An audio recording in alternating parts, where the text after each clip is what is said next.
How exciting. We are recording, we are going, and we are live.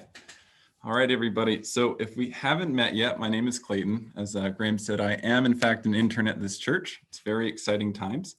And I look forward to meeting you in person when we can back one day soon.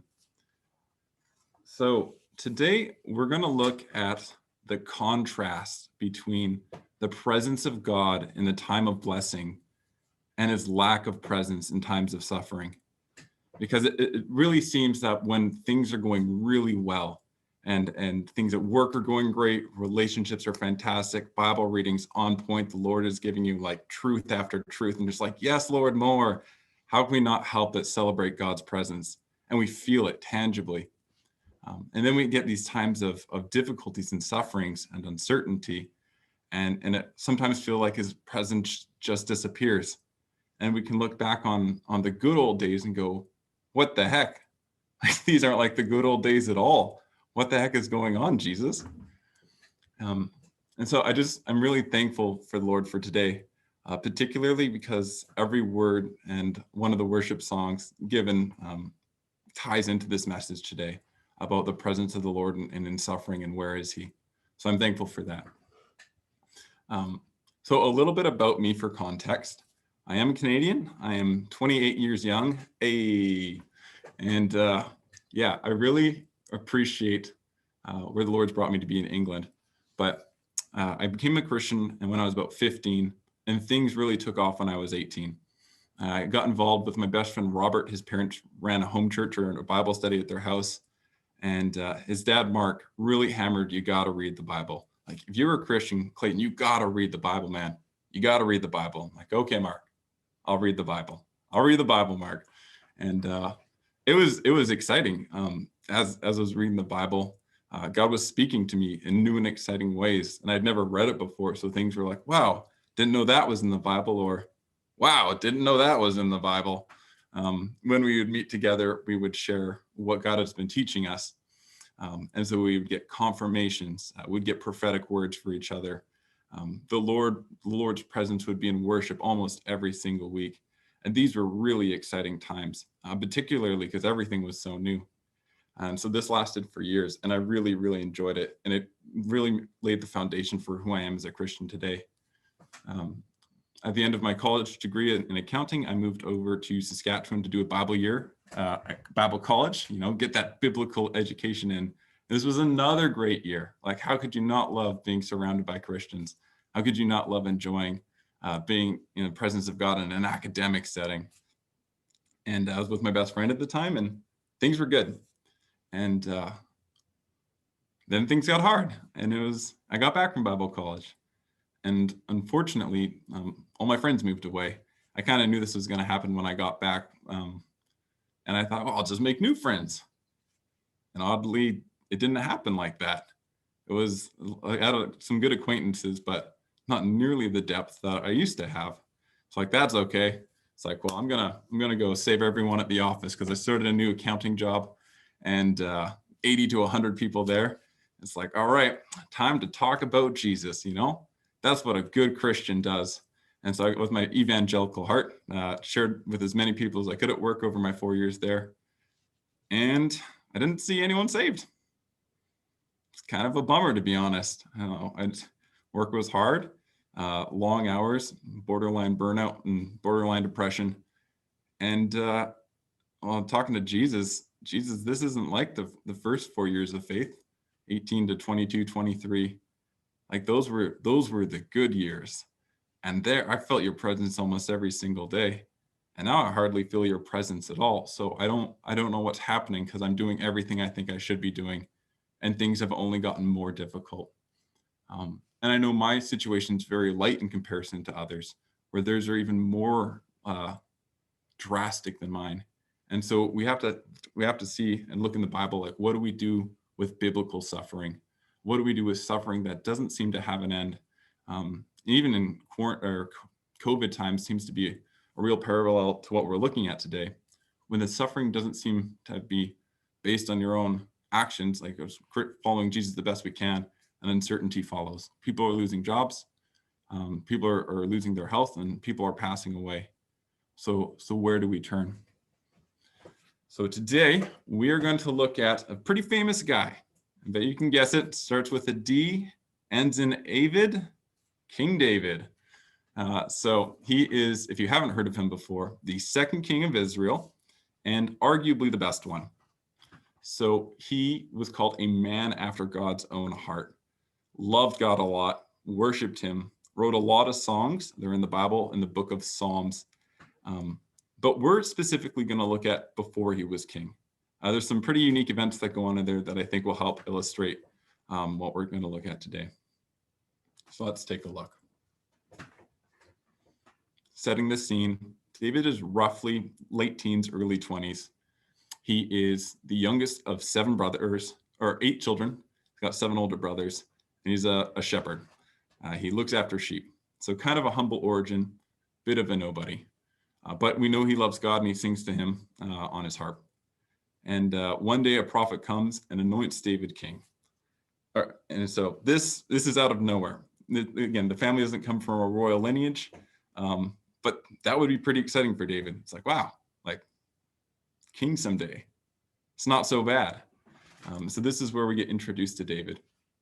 Shortly after this event, we find out the neighboring army, the Philistines, are ready to attack Israel. And up comes a pretty famous story of David and Goliath. So Goliath is a whopping 7 feet tall, if not taller, soldier. He taunts Israel's army every day to fight him, and no one's brave enough to do it. And David has faith. David thinks, well, if God is with us, who can stand against us? I'll go take him. All my brothers seem to be not brave enough, none of these military men. So he goes down with faith, trusting God to deliver his people. And he brings a slingshot. Doesn't even have a sword, he said. He's got a stick and a slingshot. So David launches a rock into Goliath's head, ends up defeating Goliath, and thus starts David's military career. At this point, David's got some pretty sweet things going for him. A, anointed king. B, he's feeling good about just taking down the biggest enemy of the Israelite army. And his family doesn't have to pay taxes anymore. King Saul promised that whoever defeats Goliath doesn't have to pay taxes, him and his family. So already he's feeling pretty good about himself. From here, it only gets better. His trust in God is cemented as we see him going from military conquest to military conquest, completely undefeated. Even in there, you would see the Lord's protection as David goes out to war every time and absolutely successful. So David trusts the Lord, and he can feel the Lord's presence in daily life. We also find out not only is he accomplished military man, he's also a talented musician. So David picks up a full-time job playing music for Saul. He's the current king of Israel. It says in the Bible, Saul had troubling spirits. I don't exactly know what that means, but it does say when David played the harp for him, the troubling spirits went away. And so King Saul, the current king of Israel, really loved David. Not only was he David's most successful chief and commander, he was a great musician, and well, he played a good song for him. And we think that right now, how can David's life get any better? By marrying the king's daughter. This would be almost the pinnacle of David's glory years. He ends up marrying the king's daughter, gets to be son-in-law to the king, and things are good. These would be days that David would sing with rejoicing and gladness that the Lord has favored him to be king, to have a beautiful wife, son-in-law to the king, and wherever he goes, he has conquest and success. These are good years, and he feels the presence of the Lord.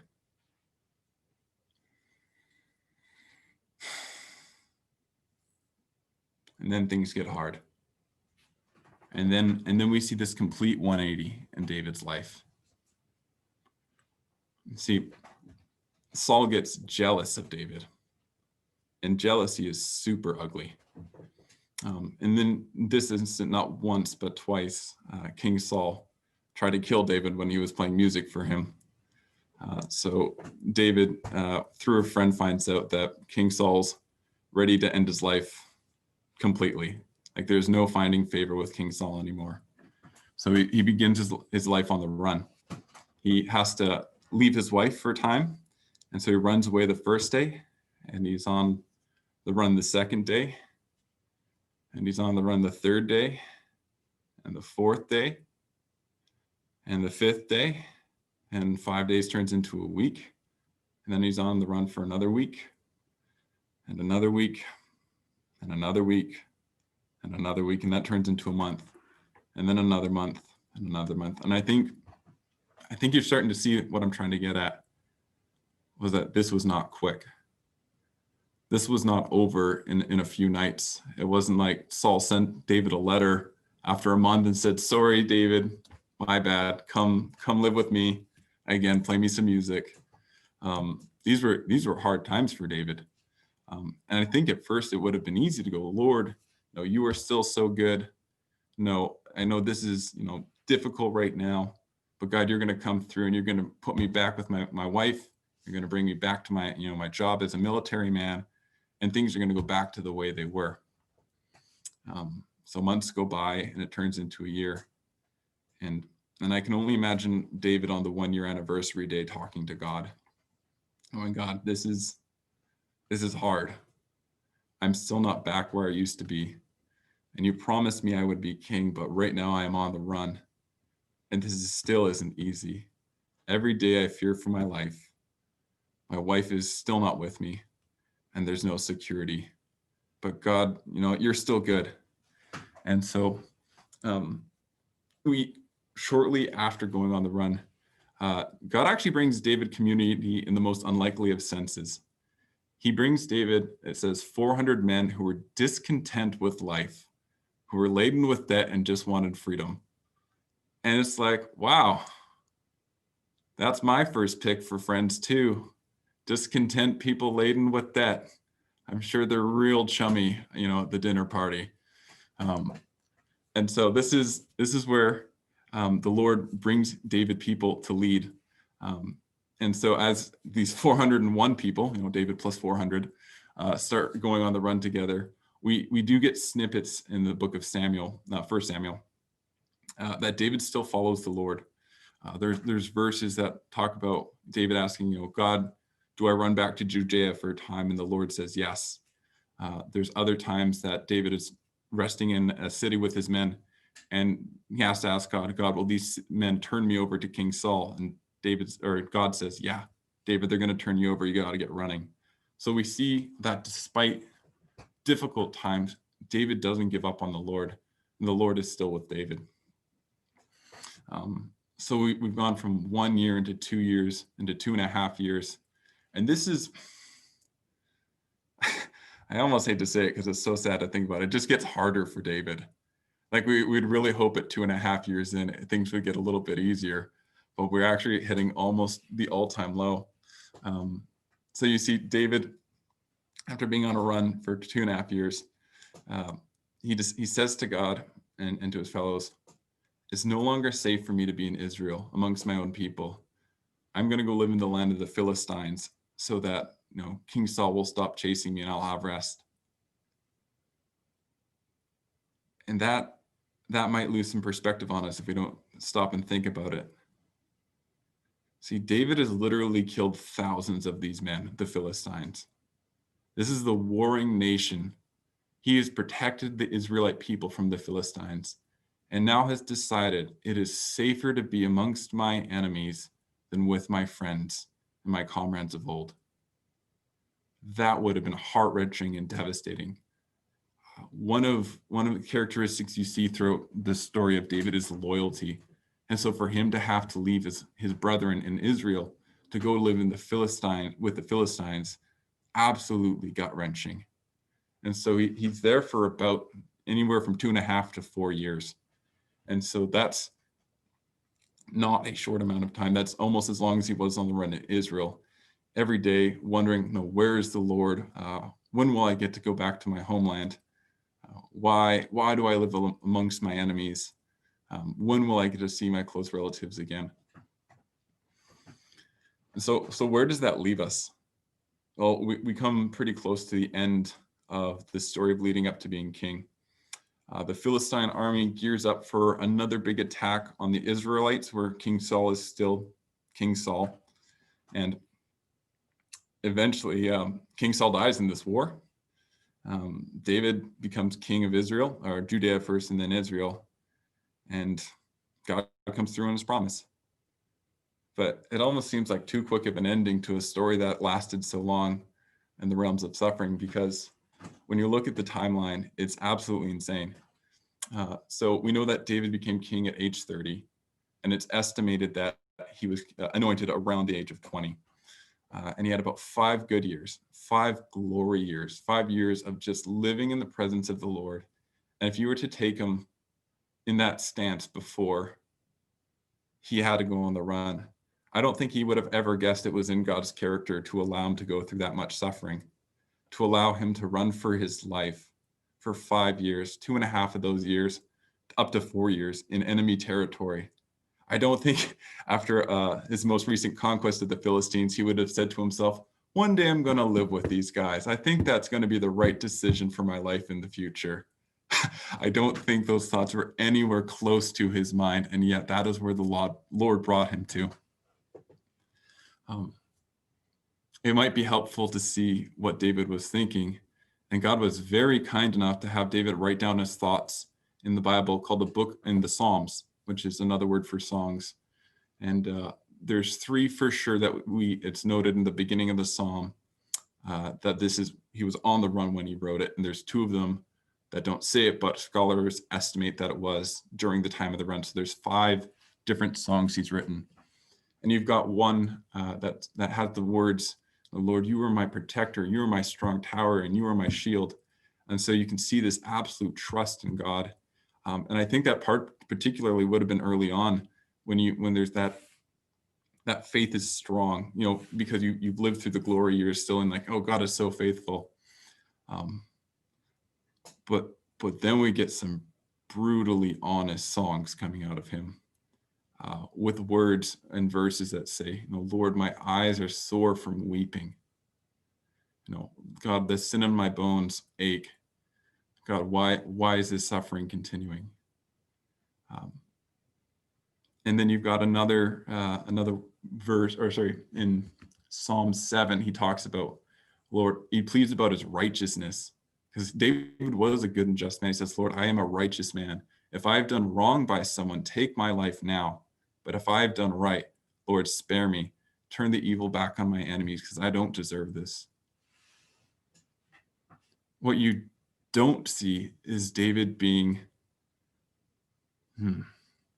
fake with the Lord.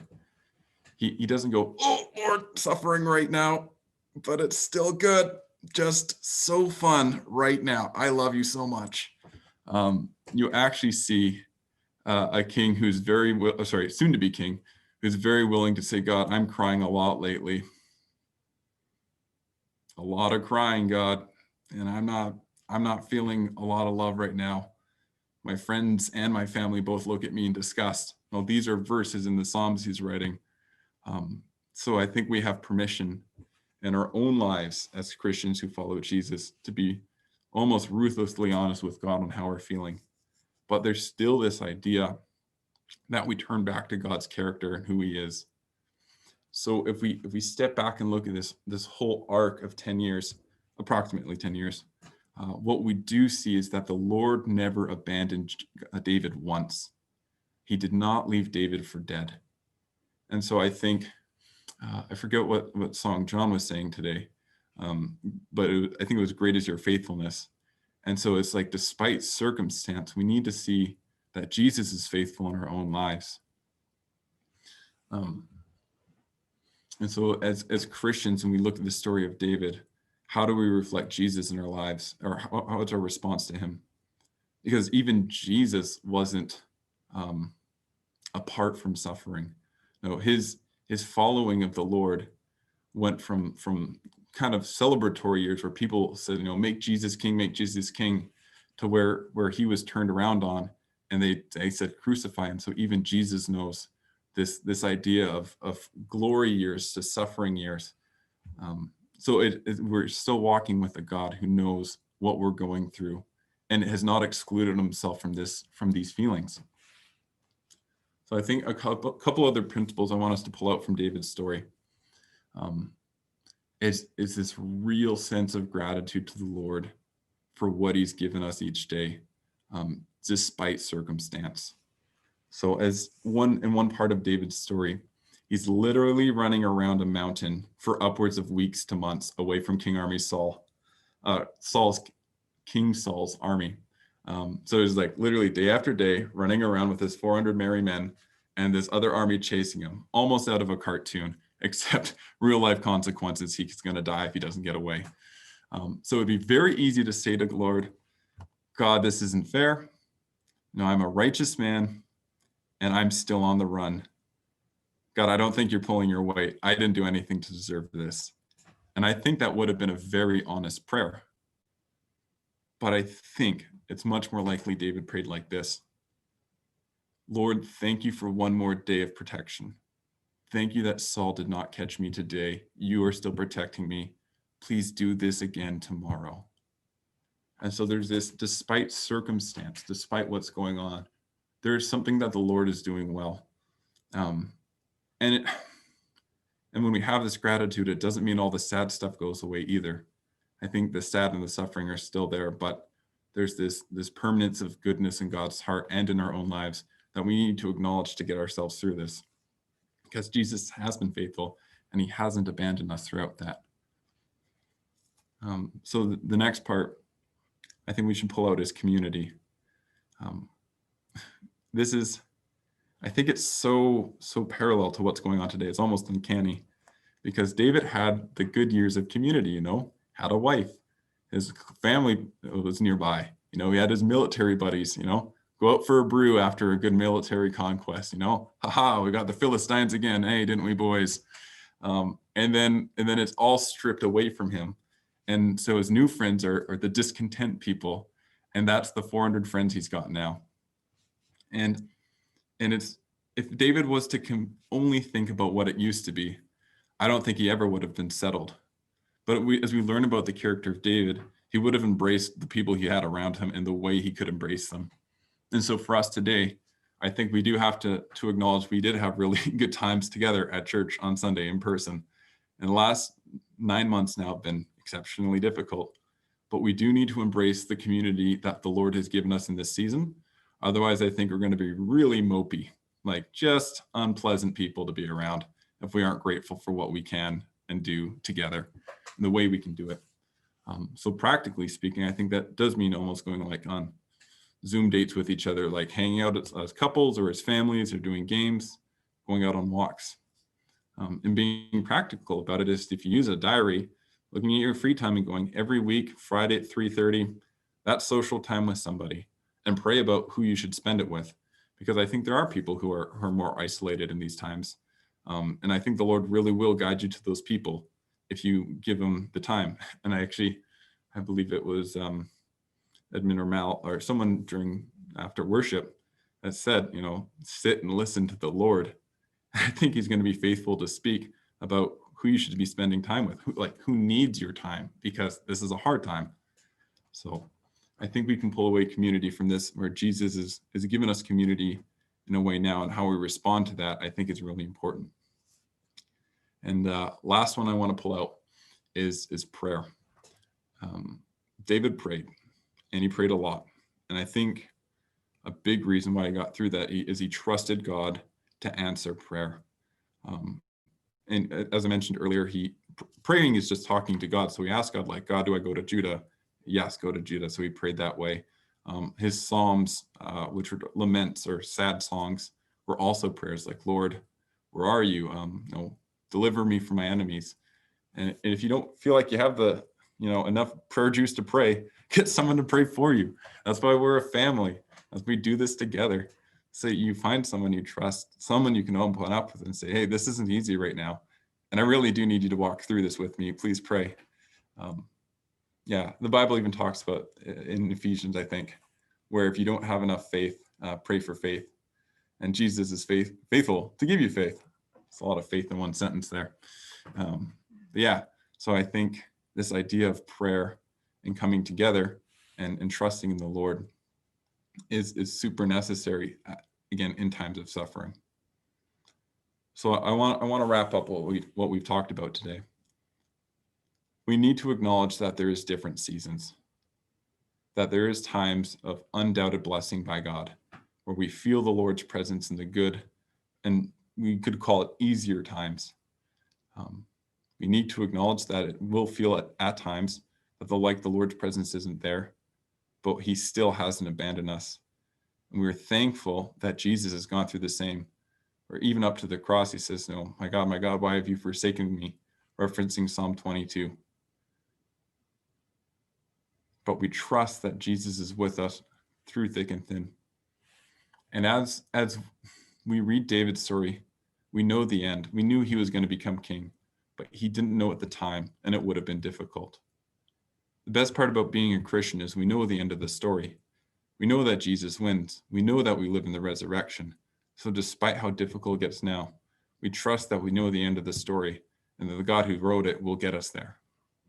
So yeah, suffering is difficult, and we don't know when it'll end, but do it in community. Talk to Jesus, and trust he will be there throughout the whole thing. Back to you, Graham. Thanks, Clayton. That was really good.